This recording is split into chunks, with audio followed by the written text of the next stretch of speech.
بسم الله الرحمن الرحيم السلام عليكم ورحمة الله تعالى وبركاته kulanti wacan oo wanaagsan daawadayaal halkaad naga daawaneysaan waa Soomaali Banaadir TV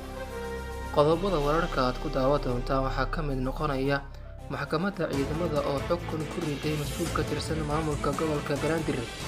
dowladda Sri Lanka oo lacag ugu deeqday diin cafinta Soomaaliya faahfaahinno ka soo baxaya dagaal ka dhacay gobolka Bay hogaamiyaha Suudaanta Koonfureed oo qaaday talaabo ka farxisay mucaaradka dalkaasi iyo Jubbaland oo sheegtay in ciidamo ka soo goostay dowladda federaalka ay ku biireen qodobadaas iyo qodobo kale ayaad ku daawan doontaan barnaamijka inta uu socdo haddii ay tahay markii ugu horeysay fadlan subscribe dheh si aad u hesho barnaamijyada aan soo gelino intaasina waxay ahaayeen qodobada warka ugu dardaroonaa iminkana ku soo dhawaada isagii waqtigsan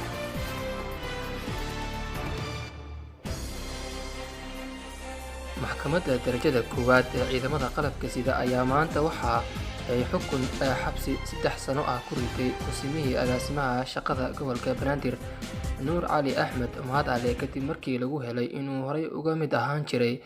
Al-Shabaab isla markaasna uusan soo marin habka isdiiwaangelinta dadka ka haray fikirka Al-Shabaab maxkamadda ayaa sidoo kale sii deysay Cabdulaahi Cabdiraxmaan Maxamed oo walaalo ay ahaayeen basiiro oo la rumaysan yahay inay isku qarxisay xarunta maamulka gobolka Banaadir sidoo kale maxkamadda ayaa hay'adda amniga ku amartay in ay indhaha ku hayaan dhaqdhaqaaqa Cabdulaahi Cabdiraxmaan dhinaca kale dowladda dalka Sri Lanka ayaa si rasmi ah u shaacisay in ay kaalinteeda ka qaadaneyso ololaha diin cafinta Soomaaliya wasiirka wasaaradda arrimaha dibadda ee wadanka Sri Lanka iyo mas'uuliyiinta bankiga dhexe ee dalkaasi ayaa laga soo xigtay in ay lacag 3 milyan oo dollar ah ay ku taageerayaan hannaanka diin cafinta Soomaaliya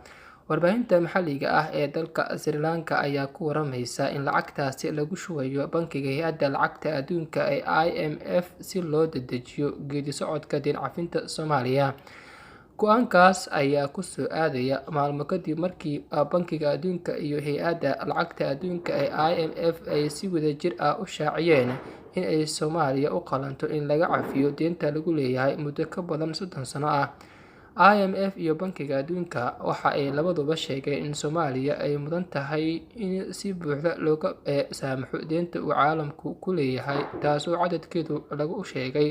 5.3 bilyan oo dollar وهاجك داود ولي واحد داونيسان برامجك Soomaali Banaadir TV oo warar naga soo gaaraya gobolka Bay ayaa sheegaya in dagaal u dhaxeeya ciidamo ka tirsan kuwa maamulka Koonfur Galbeed iyo dagaalamayaasha Al-Shabaab uu ka dhacay dowladka magaalada Baydhabo ee xarunta gobolkaasi Bay dagaalka ayaa yimid kadib markii Al-Shabaab ay wadada u galeen kolonyo ka tirsan ciidanka Koonfur Galbeed uu ku safrayay wadada isku xirta magaalada Baydhabo iyo deegaanka Daynuunay oo ka tirsan gobolka Bay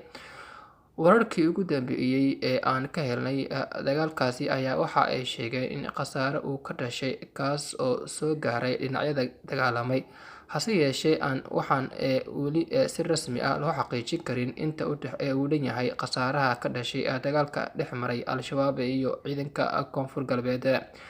ma jiraan weli wax war ah oo ka soo baxay saraakiisha ciidamada maamulka Koonfur Galbeed Soomaaliya kaasi oo ku aadan dagaalka ka dhacay gobolka Bay dhinaca kale madaxweynaha South Sudan ayaa waafaqay inuu yareeyo tirada dowlad goboleedyada dalka taasi oo ahayd codsi ugu weyn uu mucaaradka dalbanaya si loo soo afjaro dagaaladii sukeeyay oo loo dhiso dowlad loo dhan yahay madaxweyne Salva Kiir iyo madaxii hore ee falaagada ayaa cadaadis caalami ah la kulmaya si ay u soo afjaraan meelmarinta heshiiska nabadeed oo ay horay u wada gaareen waxaana labada dhinac lagu baaqay kulankooda toddobaadka soo socda ay yeelanayaan inta aan la gaarin wixii ay isku fahmi lahaayeen inay xaliyaan madaxweynaha Suudaanta Koonfureed Salva Kiir ayaa talaabadan ku qeexay mid xanuun badan balse ay tahay lagama maarmaan haddii ay nabad keenayso haatan waxaa la sugayaa jawaabta madaxii mucaaradka balse hogaamiyihii hore ee mucaaradka ayaa ku adkaystay dhimista tirada gobolada hagaaga daawadayaal weli waxaad daawanaysaan barnaamijka Somali Banaadir TV ee maamulka Jubbaland ayaa shaaciyay in uu ku biiray qaar ka mid ah ciidamada ay dhawaan dowladda federaalku geysay gobolka Gedo oo ka mid ah gobolada maamul ahaan hoostaga Jubbaland. Afhayeenka laamaha amniga Jubbaland Cabdinuur Ibraahim Xuseen oo u waramay warbaahinta ayaa sheegay in ciidamo isugu jira military iyo boolis gaar ahaan kuwa Haram Cad ay ku biireen maamulkooda Jubbaland, kuwaas oo qayb ka ahaa sida uu sheegay ciidamada ay dowladda federaalka Muqdisho ka qaaday ee la geeyay magaalada Beled Xaawo. Afhayeenku ma shaacin tirada ciidamadaasi uu sheegay in ay ku biireen maamulka Jubbaland, balse waxa uu ballan qaaday in ay dib ka soo sheegi doonaan. Ciidamadan ayuu sheegay in ay si gaar ah uga baxeen magaalooyinka Doolow iyo Beled Xaawo ee gobolka Gedo, iyadoo wasiirka amniga Jubbaland Cabdirashiid Janan uu ciidamadaasi maanta ugu khudbeeyay duleedka magaalada Beled Xaawo. Sidoo kale, afhayeenka laamaha amniga Jubbaland Cabdinuur ayaa sheegay in ciidamadaasi ay ku biireen ciidamo kale ee Jubbaland oo uu sheegay in ay difaaca ugu jiraan qaybo ka tirsan degmada Beled Xaawo, halka dhinaca kalena ay uga sugan yihiin ciidamada dowladda federaalka ee dhawaan la geeyay gobolkaasi. Dhinaca kale, madasha xisbiyada qaran ayaa xalay war-saxaafadeed ka soo saaray xaaladda ka jirta gobolka Gedo iyo ciidamada dhawaan geysay dowladda federaalka, iyagoo dowladda ku eedeeyay in markii laga soo tago ciidanka qaranka ay dadka reer Gedo u adeegsanayso ciidamo Itoobiyaan ah iyo gaadiid ay dowladda Qatar ku taageertay Soomaaliya. Ugu horeyn, madasha ayaa qoraal ay soo saareen waxa ay tacsi u direen qoysaska ciidamada labada dhinac ee ku geeriyooday dagaalkii ka dhacay degmada Beled Xaawo, iyagoo kuwii ku dhaawacmay Ilaahay uga baryay inuu bogsiiyo. Madasha xisbiyada qaran waxa ay bilihii u dambeeyay si dhow ula socotay xaaladda murugsan iyo dhaliilada colaadeed ee ka sii dareysa ee ka ololsan gobolka Gedo, taasoo ka dhalatay ciidamo si gaar ah ay dowladda federaalka iyo xukuumadda ugu daabushay gobolkaasi, iyadoo ay kaashanayaan ciidamo Itoobiyaan ah oo aan qayb ka ahayn ciidamada nabad ilaalinta Midowga Afrika ee AMISOM. Madashu waxa ay aad uga xun tahay in dowladda Qatar agabkii ay ku taageertay ciidamada qalabka sida in lagu daadiyo dhiigga maatida aan waxba galabsan laguna dumiyo maamul ka jira deegaanadaasi, ayaa lagu yiri qoraalkan oo intaa ka dheera ayaa sidoo kale lagu yiri madashu waxa ay ka xun tahay in ciidamo diyaarado lagu qaado, qarash badanna lagu bixiyo, laguna dhibaateeyo dhul ammaan ah, ayadoo inta badan deegaanada u dhexeeya gobolka Gedo iyo Banaadir ay haatan argagixisada Al-shabaab ay ku sugan yihiin. Madashu waxa ay si adag uga soo horjeedaan in agaasimaha hay'adda nabad sugidda Fahad Yaasiin uu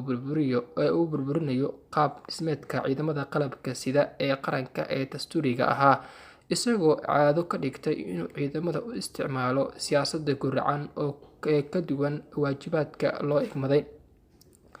Madasha xisbiyada qaran ayaa waxa ay war-saxaafadeedkooda talo uga soo jeediyeen madaxda dowladda federaalka, iyagoo taladooda ku soo koobay 5 qodob oo kala ah: in madaxweynaha dowladda federaalka iyo xukuumaddiisu ay joojiyaan kala qaybinta iyo horinta colaadda ay ka wadaan dowlad goboleedka Jubbaland, gaar ahaan gobolka Gedo;